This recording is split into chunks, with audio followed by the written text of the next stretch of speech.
about on your hands, I would like to get his wrist caught. There's variations of having the same side wrist, the far side wrist, outside grips, inside grips, far side arm control, right? So there's those variations of it. Obviously I have body locks, but I'm talking about these grips, that kind of stuff, and being hugged on top of him. Now in wrestling, they would call this the referee position. This particular where my knees are bent like this and I'm attacking his arms. In jiu-jitsu, guys tend to not sit here as often and they go to their elbows because they're more worried about their neck, and we're trying to take their back a little bit differently. Jiu-jitsu guys try to jump on people's back with a circular seatbelt grip.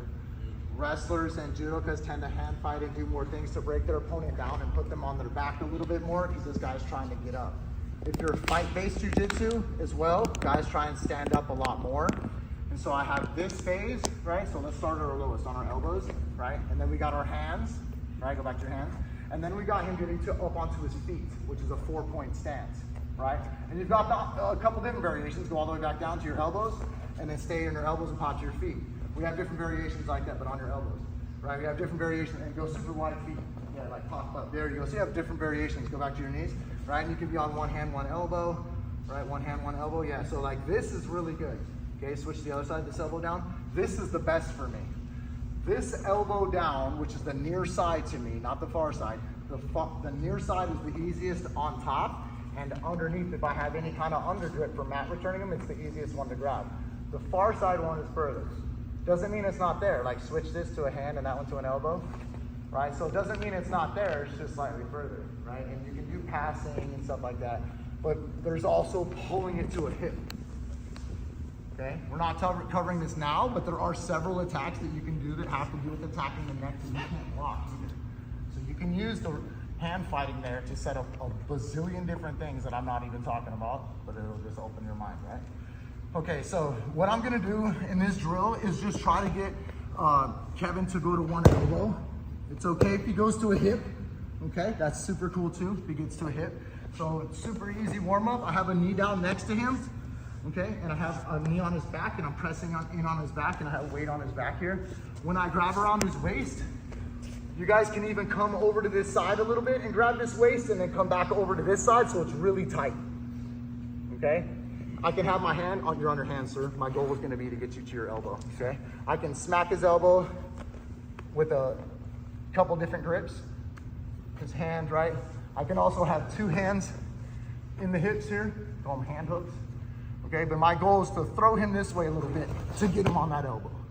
That's all I want you to do. Okay, so go back. I'll follow. I want you to do this with weight on him. We're not loose. A good wrestler's 4-point stance. Boom, he's up. Hand fight, stand up. Stand up, yeah, and he's gone, right? So like that's what you're gonna be dealing with. So I constantly have my thigh master going on and my chest, okay? But I have my hand hooks here. He's on his, I've got weight on his hands because I'm pushing on him a little bit. But I'm just gonna tug one way and then I get his hand. Whatever hand can grab it first. You can also suck it to him. Okay, you don't have to do that fast though, so don't even worry about that. Let's just worry about catching. I'd like to catch with two hands. So if I get with one and I can't quite get there, then I pull to the other. Notice I'm still covering his hips. He's back up, right? I can go tight waist, look, and switch. Knee down, knee up, look. You catch on this side. Right, he goes up on, I chase him, he comes up. I go super tight waist, come over here, over this hip. That makes sense? Back up, follow him, just do two hooks. Feel that knee, pulls him down. My knee did that. Go back again. He was in limbo right here, and instead of just fighting with or pulling him down by this, my squeeze of my knee was able to assist in pulling his hip down. Okay? So I'm going tight waist, elbow, and I'm just turning him over and catching, or I'm on this side, tight waist, I switch my knees, come to this side, knock him over, okay? Or I'm double hooked and I pull to one side and I get over. Those three make sense? Yeah? Get with a partner your own